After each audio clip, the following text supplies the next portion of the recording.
Today, you will watch a very relaxing video, so just lie on your bed and relax.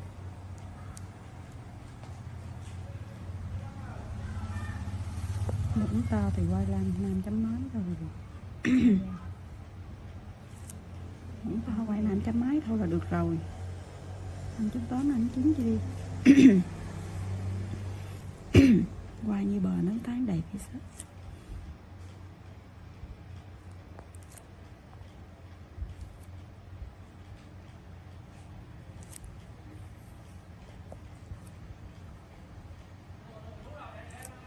Năm trăm mấy?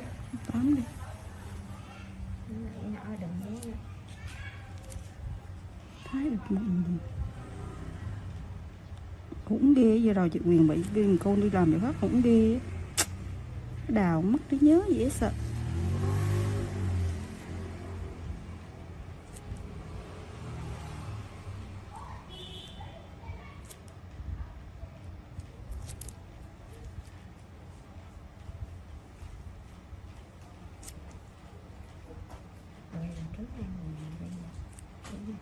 Không dễ sợ. Cố gắng rồi, cục những hơi cứng xíu.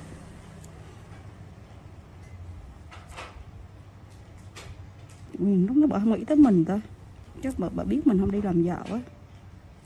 Nhưng mà nếu như đó mình đi thôi. Ừ, đúng rồi.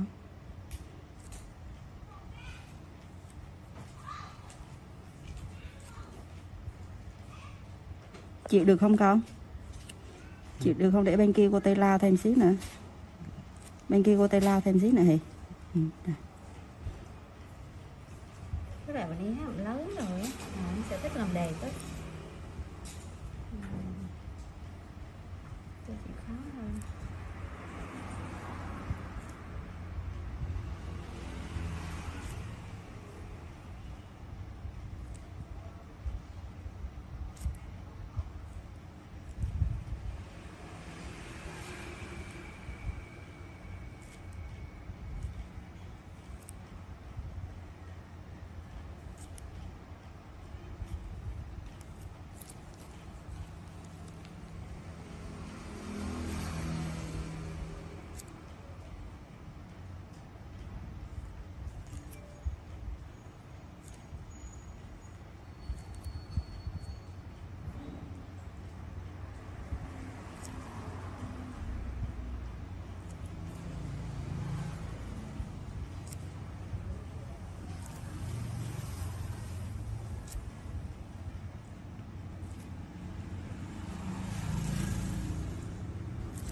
Ba cái nhà mà có cái hàng rào phía trước nó giống đỡ ghê lắm.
Không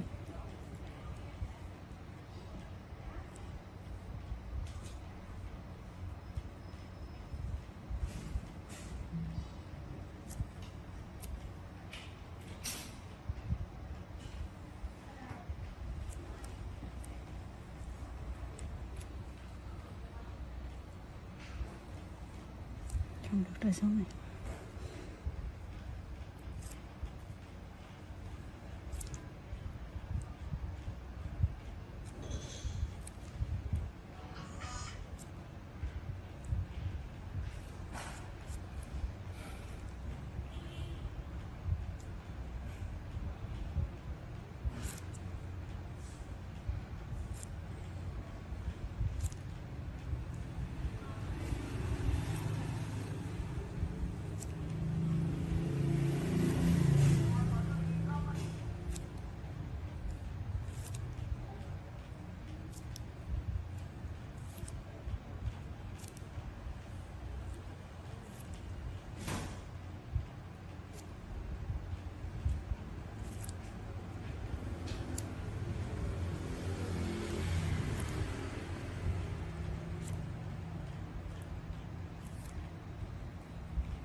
Get out of my way, peasant. I need to get to 𝙈𝙘𝙝 today, shouted Valentina, standing in the snow with her designer boots sinking deeper and deeper into the white blanket.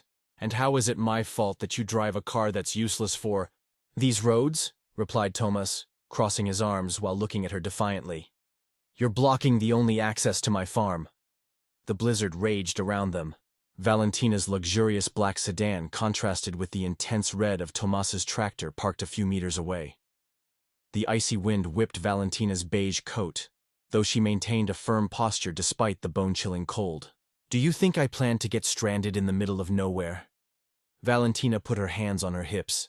I'm the editor of Pure Style magazine. I have a crucial presentation, and my GPS brought me down this infernal route. Thomas let out a dry laugh that irritated Valentina even more. Your city technology is useless out here, and there won't be any cell signal with this storm, he informed her, looking at the sky that was darkening rapidly. You'll be lucky if the snowplows get here by tomorrow afternoon. Valentina glanced at her luxury watch and then at her car, where the snow was already covering the tires. Panic began to take hold of her as she realized her situation. She was truly trapped in the middle of nowhere with a stranger who seemed to enjoy her misfortune. There must be a hotel nearby, she insisted desperately. The closest one is 40 kilometers away, and I assure you, you won't make it walking. Thomas looked her up and down, pausing at her shoes. Not with that footwear. The silence between them was filled with the howling wind. Valentina knew her options were limited. Her pride battled with her survival instinct. Look, Thomas continued with a resigned sigh. I can offer you shelter at my house until the storm passes. It's not a 5-star hotel, but it has heating and hot food. Valentina looked at him suspiciously. At 32, she had learned not to trust strangers easily, especially men living isolated in the countryside. Why should I trust you? Because if you don't, you'll freeze out here, he replied simply. And because in the countryside, we still have values. We don't let anyone die in a storm, even if they're an arrogant city girl. The insult almost made her reject his offer, but another gust of icy wind convinced her otherwise. Fine, she finally gave in, but I need my luggage. You'd better hurry, said Tumás, pointing to the increasingly dark sky. The storm is getting worse. Valentina opened the trunk of her car and pulled out her designer suitcase. Tumás watched her with a mix of amusement and disbelief. Do you really need all that? My laptop and documents are in here, she replied defensively. And forgive me for not packing with the thought of getting stranded at the end of the world. The journey to the house was difficult. Valentina struggled to keep her balance while dragging her suitcase through the snowy path. Tumás walked ahead without offering help, which increased her frustration. The house appeared after a bend in the path. It was larger than Valentina had expected, with a rustic but well-maintained style. Smoke rose from the chimney, promising a warmth she now desperately craved. Come in, said Tumás, opening the door. You can leave your things by the entrance. The interior was surprisingly cozy. Polished wooden floors, quality furniture, and a spacious living room with a lit fireplace. It wasn't the dilapidated cabin Valentina had imagined. The bathroom is over there if you want to freshen up, Tumás indicated. I'll prepare something to eat. While Tumás disappeared into the kitchen, Valentina discreetly explored the living room. Her eyes landed on a side table where several magazines rested. One in particular caught her attention. The prestigious Agricultural Economics magazine. On the cover, to her complete surprise, was Tumás's face. With trembling hands, she picked up the magazine and read the headline. Dr. Tomás Fuentes, The Revolutionary Sustainable Method, Transforming Argentine Agriculture. Valentina looked toward the kitchen, where Tumás was preparing dinner, completely unaware of her discovery. The simple farmer she had been arguing with was, in reality, a renowned agricultural economist. The storm that had left her stranded had just taken an unexpected turn. Valentina placed the magazine back, trying to act natural, but her mind was racing. The man she had taken for a simple farmer was actually a recognized academic. She felt ashamed for judging him so quickly. Found something interesting to read? Tumás asked from the kitchen. Just browsing your collection, Valentina replied, trying to sound casual. I didn't expect to find so many books on a farm. Tumás appeared with 2 steaming plates. Did you think farmers don't read? There was a playful tone in his voice. Dinner's ready. Nothing gourmet, but it'll keep you warm. The aroma of the homemade stew made Valentina's stomach growl involuntarily. She hadn't eaten since breakfast in her Buenos Aires apartment, which now seemed a world away. Thank you, she said as she sat at the table. So, you're a doctor? Tumás looked surprised, then followed her gaze to the magazine on the side table. Ah, that, he smiled slightly. Yes, I have a PhD in agricultural economics. Disappointed I'm not an ignorant peasant? It's not that.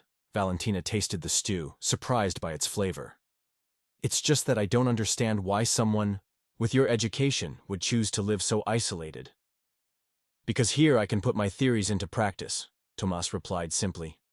Economic models are useless if they don't improve people's real lives. The conversation flowed more easily. As they ate, Valentina told him about her work as a fashion editor and the important presentation she was now going to miss.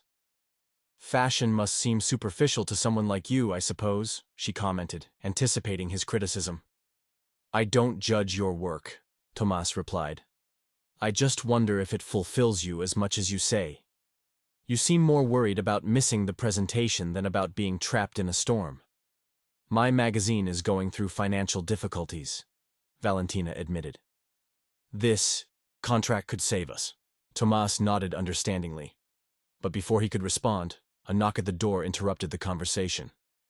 That must be Mateo, he said, getting up to open it. An older man entered, shaking snow off his boots. His eyes widened when he saw Valentina. Well, I didn't know you had company, boss, he exclaimed with a mischievous smile. Mateo, this is Valentina. Her car got stuck on the access road, Tumás explained. Valentina, this is Mateo, my right-hand man at the farm. And his nanny when he was a kid, Mateo added with a wink. I came to see if you needed help with the animals, but I see you're busy. Actually, I'd appreciate your help, Tumás replied. This storm won't let up soon. While the men discussed farm tasks, Valentina observed their interaction. The affection between them was evident, something that contrasted with the cold image Ťomás had initially projected. The storm worsened during the night. The wind rattled the windows and the snow piled up rapidly. Valentina tried to charge her laptop to work, but the battery died after a few hours. "Great," she muttered, frustrated. "Now I'm completely cut off." "There's life beyond screens," Ťomás commented, placing a book next to her. "You could try it." The following days established an unexpected routine. With the roads blocked, Valentina had no choice but to adapt. Ťomás taught her basic farm tasks, feeding the animals, kneading bread, enjoying the silence of the snowy countryside. To her surprise, Valentina found a certain peace in these simple activities. One morning, while helping Ťomás organize farm invoices, she noticed inefficiencies in his administrative system. "If you reorganize these files by expense type instead of date, you'd save a lot of time," she suggested. Ťomás considered her advice and implemented it immediately. "You've got good ideas for a city girl," he teased. "And you cook well for an academic," she replied, playing along. Mateo came daily despite the weather, observing their growing camaraderie with evident satisfaction. Finally, the boss found someone who puts him in his place. He commented one afternoon to the farm dogs, thinking no one was listening. At night, sitting by the fireplace, their conversations turned more personal. Valentina told him about her rise in the magazine, the pressures of the fashion industry, her empty apartment in Buenos Aires. "Have you never married?" she asked one night. "No," Ťomás replied, stoking the fire. "My work was always my priority." "Seems we have that in common," Valentina reflected. On the fifth night, while sharing a bottle of local wine, Valentina couldn't contain her curiosity. "Why would someone with your education and talent choose this life? You could be teaching at a prestigious university, advising big companies." Ťomás contemplated the fire in silence before responding. "Some things can't be learned from books," he said finally. "Some lessons only the land can teach." They sat in silence, watching the flames. For the first time since arriving, Valentina felt no urgency to return to her city life. There was something in Ťomás's authenticity, in his way of living on his own terms, that sparked her admiration. The radio weather forecast announced that the roads would be cleared the next day. Valentina felt a conflicting mix of relief and disappointment. "I'll take you to 𝙈𝙗𝙝 in the morning," Ťomás offered. "Maybe you'll still make your presentation." "Thank you," she replied, aware that her voice lacked the enthusiasm it should have conveyed. That night, as she packed her things, Valentina realized that these unexpected days with a stranger had created space to reflect on her own life, her choices, her priorities. Something had shifted in her, subtly, like the first rays of sun after a long storm. The sun shone on the snow when Ťomás stopped his truck in front of the hotel in 𝙈𝙗𝙝. The drive had been mostly silent, both lost in their thoughts. "Well, we're here," said Ťomás, turning off the engine. "I hope you can still make your presentation." Valentina looked at her watch. She still had an hour to prepare. "Thank you for bringing me," she replied, surprised by the sincerity in her own voice. "And for everything else." "It was nothing," Ťomás shrugged. "Take care, Valentina." She hesitated for a moment before getting out of the truck. There was something she wanted to say, but the words wouldn't come. "Maybe," she began. "Yes?" Ťomás looked at her expectantly. "Maybe I'll stop by the farm before heading back to Buenos Aires," she said finally, "to thank you properly." A faint smile appeared on Ťomás's lips. "The doors will be open," he replied simply. Valentina hurried into the hotel, mentally preparing for her presentation. However, when she reached the conference room, her contact greeted her with a grim expression. "You're late, Valentina. The meeting was scheduled for yesterday, but the storm," she tried to explain. "I'm sorry, but we've already signed with another magazine. Business doesn't wait." The blow was devastating. This contract represented the financial salvation for Pure Style. Without it, the magazine would likely have to close. Valentina sank into a chair, trying to process the consequences. Meanwhile, back at the farm, Ťomás found himself strangely restless. The house, which had always felt cozy, now seemed empty without Valentina's presence. "You seem distracted, boss," Matteo commented while they repaired a fence. "Missing the city lady?" "Don't talk nonsense," Tomas replied, but without conviction. "You can't fool the dogs." Matteo smiled, pointing to the animals looking toward the road. "They're waiting for her to come back too." The days passed, slowly. Tomas threw himself into his work, but constantly caught himself glancing at the road, hoping to see a car approaching. The nights were worse. The house felt too quiet without their lively conversations. 1 week later, while reading the local newspaper, a small article caught his attention. Capital Fashion magazine announces closure due to financial difficulties.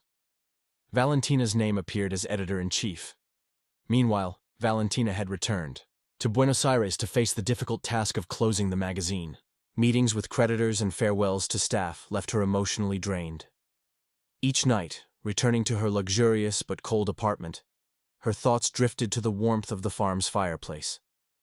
One afternoon, while packing up her office, she found the draft of an article she had started writing about sustainable fashion. The inspiration had come from her conversations with Tomas about responsible agriculture. Something clicked in her mind.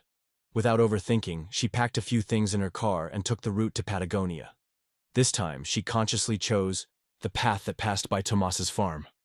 The sun was setting when her car stopped in front of the house. Tomas stepped out upon hearing the engine, and for a brief moment, Valentina saw surprise and joy in his usually serious face. "I was passing by," she said with a shy smile, "and remembered I owed you a proper thank you." She brought gifts from the city. A book they had discussed during their conversations, gourmet coffee she knew he'd enjoy, and a bottle of the same wine they had shared by the fire. The initial tension melted away during dinner, replaced by the comfort of a rediscovered connection. Valentina told him about the magazine's closure, and he shared his plans to expand his sustainable agriculture methods. "I'm sorry about your magazine," Tomas said sincerely. "I know how much it meant to you." "Thank you," she replied, "but maybe it's an opportunity to reinvent myself. Your ideas about sustainability got me thinking about new possibilities." The following days flowed naturally. Walks through the snowy fields, afternoons reading by the fire, conversations that stretched into the early hours. Matteo watched their developing relationship with delight, exchanging knowing glances with the dogs. One afternoon, while Tomas was on a business call, Valentina offered to help organize papers in his cluttered study. While sorting documents, a large envelope caught her attention. Upon opening it, she found bank statements and financial reports showing astronomical figures. Confused, she kept reading. Contracts, stocks, properties. Everything indicated that Tomas was the owner of Agroexport Fuentes, Argentina's largest agricultural export company, valued in billions. With trembling hands, Valentina found old newspaper clippings. One showed Tomas with a beautiful woman at a charity gala. The headline read, "Tomas Fuentes and Carmen Oliveira, the power couple of high society." The pieces began to fall into place. Tomas wasn't just an educated farmer or a respected academic. He was one of the richest men in the country, deliberately living a simple life away from the spotlight. The sound of approaching footsteps startled her. She quickly tucked the documents back into the envelope and placed it where she found it. When Tomas entered the study, Valentina pretended to be organizing other papers, but her mind was a whirlwind of questions. Why would he hide his true identity? What had happened with that woman? And most unsettling, now that she had lost her job and he turned out to be incredibly wealthy. How could she trust that her budding feelings were genuine and not influenced by this revelation? Under the pretext of an urgent commitment in Buenos Aires, Valentina announced her departure for the next day. That night, as she packed in the guest room, she contemplated the snow falling gently outside the window, so different from the storm that had brought her there initially. The external storm had subsided, but another had just been unleashed in her heart. The return to Buenos Aires was different. This time, Valentina drove mechanically, her mind torn between what she had discovered and what she felt for Tomas. The city, once her refuge, now felt noisy and superficial after her days in the countryside. In her apartment, she had barely finished unpacking when the doorbell rang. It was Regina Torres, her childhood friend and former magazine colleague. "Finally, you show up," Regina exclaimed, bursting in like a whirlwind. "I've called you 1,000 times. Where were you hiding?" "It's a long story," Valentina replied, pouring 2 glasses of wine. "I've got time," Regina insisted, settling onto the sofa. Valentina told her about the storm, the broken-down car, and her forced stay at the farm, but omitted the details about her growing attraction to Tomas and what she had discovered. "Wait, did you say Fuentes?" Regina interrupted, sitting up straighter. "The Tomas Fuentes?" "You know him?" Valentina asked, surprised. Regina let out an incredulous laugh. "Do I know him? Everyone in the business world knows him." She pulled out her phone and quickly searched. "Look, he's the owner of Agroexport Fuentes. His fortune is worth billions." She showed Valentina articles confirming what she had already discovered. "He disappeared from the public eye a few years ago," Regina continued. "No one knows why Argentina's most eligible bachelor hid away on a farm. Do you know how many women have tried to catch his attention?" Valentina remained silent, processing the information. "You don't get it," Regina pressed. "This is pure gold. With his support, you could revive the magazine or start a new one. You have to leverage this connection." "I'm not going to use someone like that," Valentina replied firmly. "Please don't tell me you've fallen for the millionaire farmer," Regina rolled her eyes. "Those things only happen in soap operas." The conversation was cut short by the doorbell. When Valentina opened the door, she froze. Tomas stood before her, his expression serious. "Hello," he said. "May I come in?" Regina, upon seeing him, nearly choked on her wine, mumbled a quick excuse, and left the apartment, not before winking at Valentina from the door. The silence that followed was heavy. Valentina didn't know how to start. Finally, it was Tomas who spoke. "You left very quickly," he said. "Found what you were looking for in my study?" The color drained from Valentina's face. "You knew?" "The documents were in a different order," he explained, "and I know every inch of my house." Valentina sighed, deciding to be honest. "Why, didn't you tell me who you really were?" she asked. "Was it some kind of experiment? To see if the superficial city girl could appreciate the simple farm life?" Tomas's expression hardened. "Is that what you think of me?" "I don't know what to think," she replied. "I only know you hid a fundamental part of your life." "I wanted someone to see me," Tomas admitted. "Not my bank accounts." His explanation was interrupted by his phone ringing. Tomas's expression changed drastically when he saw the screen. "It's Mateo," he said urgently. "He's had a heart attack. They're taking him to the hospital in 𝘼𝙘𝙝. Valentina's anger vanished instantly. "Which hospital?" "I know good doctors there," she said, grabbing her coat. "Let's go. I'll come with you." There was no discussion. Within minutes they were in Tomas's car, speeding south. During the long drive, the urgency of the situation pushed their disagreements to the background. Tomas told her how Mateo had been like a father to him after his parents died in an accident. "He's been with me my whole life," he said, his voice breaking. "I can't lose him." Valentina instinctively took his hand, offering silent comfort. They arrived at the 𝘼𝙘𝙝 hospital late at night. Mateo had survived surgery, but the doctors warned that his recovery would be slow. Tomas refused to leave his side, and Valentina stayed with him, making calls to secure the best specialists. Days in the hospital temporarily erased the tensions between them. Working together to support Mateo, they rediscovered a deeper connection, now forged by shared vulnerability. One afternoon, while Tomas dozed in the chair by Mateo's bed, a beautiful woman entered the room. Her elegance and poise indicated she came from a very different world than the hospital. "You must be Valentina," she said with a refined Buenos Aires accent. "I've heard about you." "And you are?"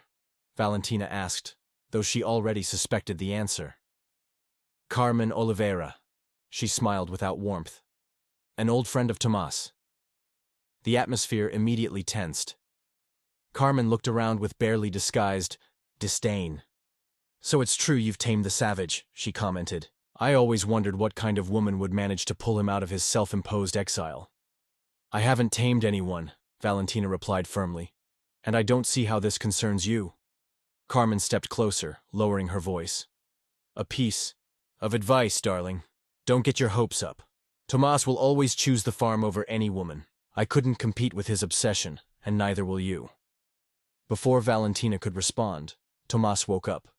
His surprise at seeing Carmen was evident. "What are you doing here?" he asked coldly.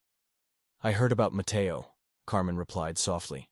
"I wanted to offer my support." The tension in the room was palpable. Mateo, who was awake but had remained silent, spoke for the first time. "You always had bad taste in visitors, boss," he commented with a weak but firm voice. "Except for this young lady," he added, winking at Valentina. Despite the situation, everyone smiled. Carmen left quickly, not before casting a warning glance at Valentina. When Mateo was finally discharged, Tomas offered Valentina a position at his company, revitalizing the marketing department with her skills while staying close to him and the land she had come to love. "It's not charity," he clarified. "It's because you're the best for the job." Valentina accepted but set a condition. She would live in the guest house, not the main house. She needed to maintain some emotional distance, fearful of repeating Carmen's experience. "As you wish," Tomas replied, hiding his disappointment. "You start Monday." Valentina's first days at Agroexport Fuentes were a whirlwind of activity. Her fresh, urban perspective brought a new approach to the traditional company. Her initial campaigns, focused on sustainability and the connection between countryside and city, quickly captured national attention. However, she maintained a careful emotional distance from Tomas. Professionally, their relationship flourished. They exchanged brilliant ideas and shared a similar vision for the company's future. But personally, Valentina had built a wall. Every morning, Valentina left the guest house and walked to the main offices. Tomas was already there, always working early. Their greetings were cordial but cautious, as if both feared breaking the fragile balance they had established. "Your campaigns are working," Tomas commented one day, showing her sales figures. "You've made people who never thought about where their food comes from now seek out our products." "People want authentic connections," Valentina replied. "We just had to show them the human face behind the food they consume." In the afternoons, Valentina often visited Mateo, who was recovering slowly in a nearby cabin. The old foreman had become her confidant. "You two are equally stubborn," Mateo commented one day while sharing mate. "You look at each other like you're starving, but neither dares to serve the food." "It's complicated," Valentina replied, blushing. "Love always is," Mateo smiled, "but it's worth the risk." Meanwhile, Valentina worked secretly on a personal project. At night, she designed mock-ups for a new magazine celebrating Argentine rural life and sustainable practices. It was her way of bridging her two worlds: the editorial sophistication she mastered and the authenticity of the countryside she had come to value. One afternoon, while reviewing a contract in Tomas's office, she noticed a folder labeled with Carmen's name. The temptation was too strong. When she was alone, she opened it. It contained photos of them together at society events, but also letters revealing a side of the story Carmen had omitted. Carmen hadn't been a victim of Tomas's obsession with the farm. On the contrary, she had tried to convince him to sell the family lands to move permanently to Buenos Aires. The breakup occurred when Tomas discovered she was only interested in his fortune. This knowledge gave Valentina a new perspective, but also heightened her doubts. Now that she had no job or resources of her own, how could she be sure her feelings weren't influenced by the security he offered? Winter returned, marking a year since their first encounter. Snow began to fall, bringing memories of that storm that changed their lives. One morning, Valentina received an unexpected envelope. It was a legal notification. Her maternal grandmother, with whom she had lost contact years ago, had passed away, leaving her a substantial inheritance. The document indicated that the properties and accounts in her name made her an independently wealthy woman. The news left her stunned. On one hand, she felt sadness for the reconciliation that never happened. On the other, she experienced an exhilarating sense of freedom. For the first time since learning Tomas's true identity, she could be certain her feelings weren't clouded by financial need. That same afternoon, Tomas left an envelope on her desk. It was a formal invitation. Dinner at the main house, Tonight at 8, where it all began. Tea. The house looked exactly as it had that first night, but Valentina saw it with different eyes. She was no longer a storm refugee, but a woman who had chosen to be there. 𝘠𝙗 greeted her with evident nervousness, unusual for him. He had prepared the same meal they shared their first night together. "A year ago, a storm brought you to my door," he began, pouring wine. "It was the luckiest day of my life, though neither of us knew it then." The dinner unfolded with an intimacy they had avoided for months. They talked about the company, Matteo, the changes in their lives, but both knew deeper topics were waiting to be addressed. Finally, 𝘠𝙗 gathered his courage. "Before you, I was hiding from life," he confessed. "After Carmen, I thought no one would see me beyond my money. I retreated to this place, pretending to be less than I was." He paused, searching for words. "But you saw me, Valentina. Not the millionaire, not the simple farmer, but the man trying to balance both worlds. You showed me that wealth means nothing without someone to share both the abundance and the hardships." Valentina's eyes welled up. It was time for her own confession. "I have something to show you," she said, pulling a folder from her bag. She presented the mock-ups for her new magazine, Field and City, a publication celebrating Argentine rural life and sustainable practices. "I turned down a job offer in Milan to stay in Argentina," she explained. "Not for your company, but because I'm starting my own magazine." She told him about the inheritance she had received. "I needed to know I was choosing you for love, not security," she confessed, showing him the mock-up of the first issue, which featured his farm's practices. 𝘠𝙗's face lit up as he flipped through the pages, seeing their visions fused in a tangible project. "Remember what I said about some lessons only the land can teach?" he asked, taking her hand. "I was wrong. The most important lessons you taught me." Matteo, who had recovered significantly, watched from the window with a satisfied smile. The dogs at his side wagged their tails, as if they too understood the moment's significance. "Come," he whispered to them. "Sometimes you have to let city folk get lost on our paths to find their true home." Inside the house, Valentina and 𝘠𝙗 shared a toast to the future they were beginning to envision together, where their worlds no longer competed but complemented each other perfectly. "There's one more thing I want to show you," 𝘠𝙗 said, standing from the table. "Will you come with me?" 𝘠𝙗 took Valentina's hand and led her to the door. The cold night greeted them as they walked along a path lit with small lights. Valentina recognized the direction. They were heading toward the barn where they had their first argument. "You're taking me to see the cows at this hour," she teased. "Trust me," he replied with a mysterious smile. Upon reaching the barn, 𝘠𝙗 stopped in front of the large wooden doors. "Close your eyes," he asked. Valentina obeyed, feeling him open the doors. A surprising aroma reached her nose. It wasn't the typical barn smell, but a mix of flowers and damp earth. "Now you can look," 𝘠𝙗 whispered. When she opened her eyes, Valentina was breathless. The barn's interior had been completely transformed into a magical winter garden. Hundreds of small lights hung from the ceiling, illuminating fluorescent plants that defied the snow outside.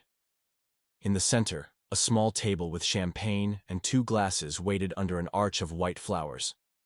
"How?" Valentina began, awestruck. "I've been preparing it for weeks," 𝘠𝙗 explained. "Matteo helped when you were at the office." They walked to the center of this winter oasis. Valentina touched the flowers in amazement, incredulous that they could bloom in the Patagonian winter. "I've owned half a province but lived like a hermit because I feared losing myself in someone else's dreams," 𝘠𝙗 said, taking her hands. "With you, I found a partner who challenges me to grow without changing who I am." To Valentina's surprise, 𝘠𝙗 knelt before her. "I want to build a life with you, not as my employee or because of what I own, but as my equal. Would you give me that honor?" He pulled out a small box with a unique ring, a blue stone surrounded by tiny diamonds resembling snowflakes. Valentina felt tears well up. Her response was interrupted by the sound of approaching vehicles. Both looked toward the entrance, confused. To their complete surprise, 2 trucks parked outside. From one stepped 𝘠𝙗's parents, uncles, and cousins, traditional farmers, in simple but elegant clothing. From the other descended Valentina's mother, along with Regina and other Buenos Aires friends, all in city attire. "What's going on?"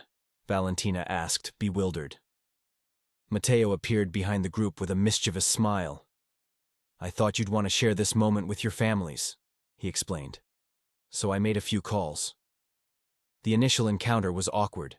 Two entirely different worlds eyed each other with curiosity and some mistrust. Valentina's mother, an elegant interior designer, contrasted sharply with Tomas's family, accustomed to rural life. "Did we interrupt something?" Valentina's mother asked, noticing the ring in Tomas's hand. "Actually, yes," Valentina replied with a smile, taking the ring and placing it on her finger. "I was about to say yes." The tension dissolved into, "Congratulations." Tomas hugged Valentina and then addressed the gathered families. "Since you're all here," he said firmly, "we want to share not only our engagement, but our vision for the future." Amid hugs and toasts, Valentina and Tomas explained their plans, a fusion of their worlds that respected both tradition and innovation. Valentina's magazine would give voice to the sustainable practices Tomas implemented, creating a bridge between rural and urban life. To everyone's surprise, the families found common ground during the impromptu celebration. Valentina's mother was fascinated by the traditional weaving techniques Tomas's aunt mastered, while his cousins bombarded Regina with questions about Buenos Aires life. "Looks like our families are getting along better than we did at first," Tomas commented to Valentina as they watched the scene. "Maybe they're not so different after all," she replied. "They just needed a chance to meet." The following spring, they married in the same field where Valentina's car had gotten stuck a year earlier. The ceremony was a perfect reflection of their relationship. Traditional rural elements blended with elegant contemporary touches. The gifts they exchanged symbolized their journey together. Valentina gave Tomas a personalized desk, strategically positioned to overlook both his beloved fields and the magazine's offices they were building nearby. He gifted her the deed to the main house, remodeled to include both a modern media room and a traditional kitchen where they had begun to fall in love. As they danced under the stars, Matteo raised a glass, gathering the guests from both worlds. "So, sometimes getting stuck is the only way to find where you truly belong," he toasted, watching the couple who found love in an unexpected storm begin their journey to transform not only their own lives, but the community around them. Regina approached Valentina during the celebration. "I never thought you'd end up as the star of a soap opera," she teased. "The city girl and the millionaire farmer." "Life is more interesting than any soap opera," Valentina replied, looking lovingly at her now husband, "and far more fulfilling when you find someone who truly sees you." At the end of the night, Tomas and Valentina slipped away from the party, walking hand in hand to a lookout overlooking the entire property. Under the moonlight, they could see both the fields stretching to the horizon and the city lights in the distance. "You know what I love most about this place?" Valentina asked, resting on Tomas's shoulder. "That you can see both worlds at once, like us," he replied, gently kissing her forehead. "The best of both worlds, united by a snowstorm."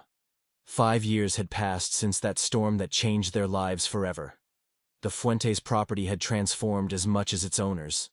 The main house, once Tomas's solitary refuge, now brimmed with life. An entire wing had been converted into the headquarters of Field and City, Valentina's magazine, which had become a national reference for sustainability and rural-urban lifestyle. A few meters away, a modern glass and wood building housed Agro-Export Fuentes' offices, from where Tomas managed his operations, always with a view of the fields he loved so much. The agricultural empire had grown exponentially under their joint vision, blending traditional roots with modern innovations. "Daddy, Mommy, look what I found!" shouted a little voice as a 4-year-old girl ran toward them through the garden. Lucia Fuentes Ruiz was the perfect blend of her parents. She had Tomas's piercing eyes and Valentina's radiant smile, moving with the same ease among the stables as at the magazine's elegant gatherings, as comfortable in rubber boots as in pretty dresses. "It's a 4-leaf clover. Grandpa Mateo says it brings good luck," the little girl explained, handing her treasure to Valentina. Mateo, fully recovered from his heart attack, had become Lucia's honorary grandfather. In his later years, he had left the farm's heavy labor but remained the heart of the property, telling the girl stories and teaching her the land's secrets. "Your grandpa Mateo is right," Valentina smiled, carefully tucking the clover between the pages of her planner. Though I think we already have all the luck in the world. Valentina and Tomas's story had sparked a renaissance in the community. What began as their wedding, a blend of two seemingly incompatible worlds, had evolved into a cultural movement. More and more city dwellers discovered the value of rural life, while local residents appreciated urban innovations. The magazine had won national awards for its unique, authentic approach. Its latest special issue on sustainable fashion had been photographed entirely on the farm, with models wearing garments made from natural fibers produced in the region. Even Carmen, who had initially scorned their relationship, had become a subscriber to the magazine, though she'd never admit it publicly. Regina, meanwhile, now ran Field & City's fashion section and had bought a small cabin near the Fuentes property for weekends. That afternoon, as the sun began to set, Tomas took Valentina's hand, and together they walked to the exact spot where her car had gotten stuck years ago. They had turned that site into a special lookout with a rustic bench that allowed them to contemplate the property. "Remember how we yelled at each other here the first time?" Tomas asked with a smile. "How could I forget?" Valentina laughed. "I called you an ignorant peasant. And I called you an arrogant city girl," he added, wrapping his arm around her waist. Lucia ran ahead, chasing butterflies, while Mateo watched her from a short distance. The farm dogs followed her faithfully, as they had followed this story's evolution from the start. "Do you ever regret it?" Tomas asked. "Staying here, leaving your city life for this?" Valentina looked around. The fields golden in the sunset. Her daughter laughing freely. The man she loved by her side. The magazine she had created flourishing. The community transforming positively. "Not for a second," she replied with conviction. "That storm didn't just trap me in the snow. It brought me exactly where I needed to be." From the nearby hills, the first stars began to appear, silent witnesses to how two people who seemed destined to repel each other had built a world where both could shine together, proving that true wealth was never in his bank accounts, or her glamour, but in the courage to love authentically and without reservation. Their story had become a legend in the region, told over dinners and campfires. How an elegant city editor and a secret millionaire disguised as a farmer found something more valuable than success or simplicity. The courage to build a life that honored both worlds, proving that getting stuck in a storm is sometimes the only path to finding your true home.